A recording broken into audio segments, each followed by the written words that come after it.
Cycle पनि यो राम्रो छ कि भक्सवागनको होइन, एकदम महँगो छ। कति यहाँनिर भन्थ्यो 8 मान जति पऱ्यो, कति भन्थ्यो 8 मान भनेको नेपाली 80,000। 1 महिना अगाडि साइकल यहाँ राखेको, यहाँ साइकल पार्किङमा। यो चाहिँ फेरि मेरो रुमभन्दा 4वटा स्टेसन उता हो कि पर, त्यहाँनिर कामको लागि जान सजिलो हुन्छ भनेर त्यहाँनिर एउटा साइकल राखेको थियो।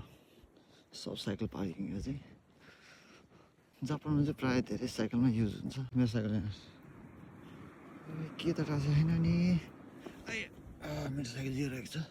म चाहिँ त्यति टाढोबाट यही साइकल हेर्न आएको, किनभने साइकल 1 महिना अगाडि राखेको थिएँ यहाँनिर। अनि त्यहाँबाट साइकल फेरि मान्छे हेर्न आयो भने यहाँनिर स्टिकर टाँसिदिन्छ। फेरि अनि टाँसेको यो लाने लगेन भने यो साइकल चाहिँ लावारिसले चाहिँ यसको यतिको छोडेको छ भनेर यो कवाडी मिलेर जान्छ, त्यही भएर हेर्न आएको। तर केही नटाँसेको रहेछ। साइकल पनि यो राम्रो छ कि भक्सवागनको होइन, यो भक्सवागन चाहिँ एकदम महँगो छ। कति यहाँनिर कति भन्थ्यो 8 मान जति पऱ्यो, कति भन्थ्यो 8 मान भनेको नेपाली 80,000। नेपाली 80,000 जति पर्छ। किनभने यता साइकल चाहिँ यहाँ महँगो छ क्या। नर्मली साइकललाई कति यस्तो नर्मल साइकलहरूलाई कति भन्छ भने 20,000 30,000 भन्छ क्या। त्यो साइकल चाहिँ महँगो छ। यहाँ चाहिँ पुरै साइकल पार्किङ छ यहाँनिर। यो चाहिँ जतिमा ल्यायो फ्री पार्किङ हुन्छ।